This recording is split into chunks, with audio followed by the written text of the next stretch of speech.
No one dared to help the aliens except humans. Best HFY story is the Galactic Concordance was in a state of quiet panic.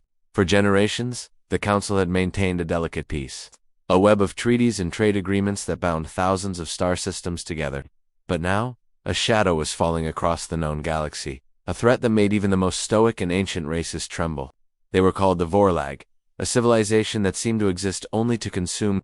Planet after planet had fallen silent after their fleets appeared in orbit. They didn't conquer, they harvested. Worlds were stripped of all life, all resources, their atmospheres ignited, leaving behind nothing but charred, sterile husks. The Concordance had dispatched its finest fleets. Fleets that had quelled rebellions and policed entire sectors for centuries.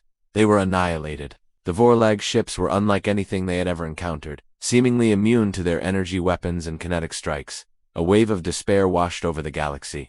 Race after race withdrew, fortifying their borders, hoarding their resources, and praying the swarm would pass them by. Helping a world under Vorlag attack was seen as suicide, a futile gesture that would only draw the swarm's attention to your own home.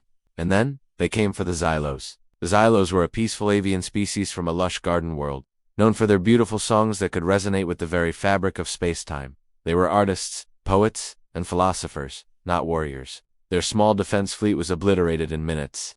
As the first of the Vorlag harvesters descended through their atmosphere, the Xylos sent out one final, desperate plea across all known channels. It was a message not asking for military aid, which they knew was impossible, but for evacuation. They broadcast the coordinates of their nursery worlds, hidden in a dense nebula, begging for anyone to save their young, their future. The message was filled with the heart-wrenching sound of their lament, a song of utter despair that echoed across the silent void. On the bridge of the Galactic Concordance flagship, High Counselor Thrax, a being of crystalline intellect, watched the plea. His multifaceted eyes dimmed. He knew no one would answer. The risk was too great. Helping the Xylos would be like trying to save a single drop of water from a tidal wave. It was a nobly but ultimately pointless death sentence. The channel was filled with static, the lament of the Xylos fading into the cold silence of space. But the silence was broken by an unfamiliar transmission.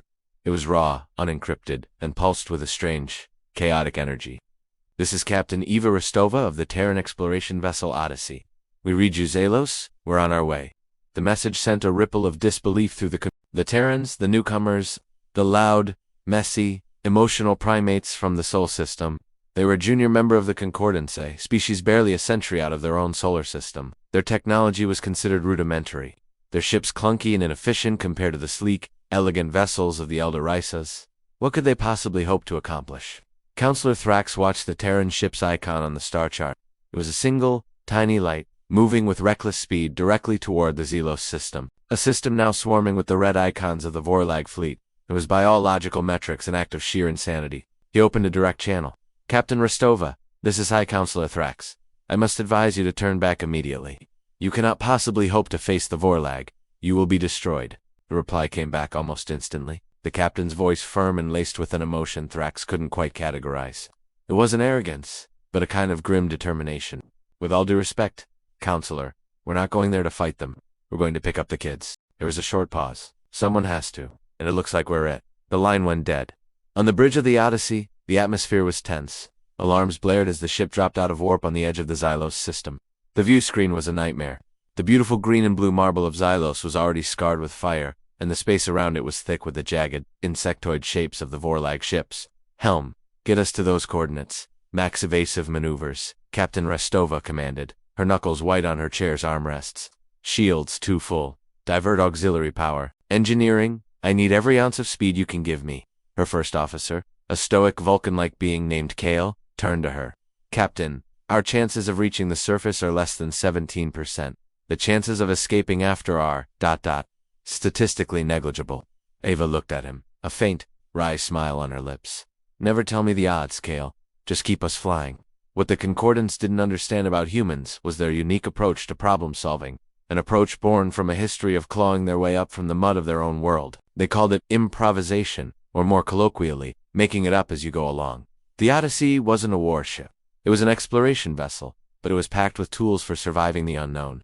As they plunged into the atmosphere, dodging blasts of plasma that sizzled against their straining shields, they began to deploy their solution. They launched dozens of deep-core mining probes, not at the Vorlag ships, but at the system's massive, unstable asteroid belt. At the same time, they ejected their entire complement of solar sails, massive gossamer-thin sheets designed to ride stellar winds.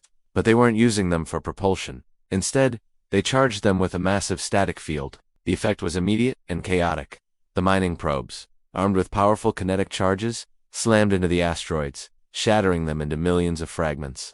The statically charged solar sails acted like giant magnets, pulling the newly formed debris field into a swirling, unpredictable storm of rock and ice, right in the path of the Vorlag fleet. The Vorlag, whose tactics were brutally efficient but rigid, were caught completely off guard. Their formations, designed for planetary assault, were broken as they were forced to divert fire to the incoming storm of shrapnel. It wasn't a weapon that could destroy them, but it was a distraction, a massive, system-wide smokescreen. Under the cover of this man-made chaos, the Odyssey streaked toward the designated rendezvous point, a hidden valley where the Zelos had gathered their young. The ship's massive cargo bays, designed to hold geological samples and research equipment, were thrown open. Ramps descended, and the crew, a motley collection of humans in rugged environmental suits, began herding terrified Xylos fledglings aboard. They didn't have the sophisticated teleportation beams or stasis pods of the Eldoraces. They used their hands, forming lines, carrying the small, trembling creatures, speaking to them in calm, reassuring tones that transcended language. The Xylos, who had only ever known peace, were stunned by the raw, coordinated efficiency of these strange, soft-skinned mammals moving through a maelstrom of their own creation.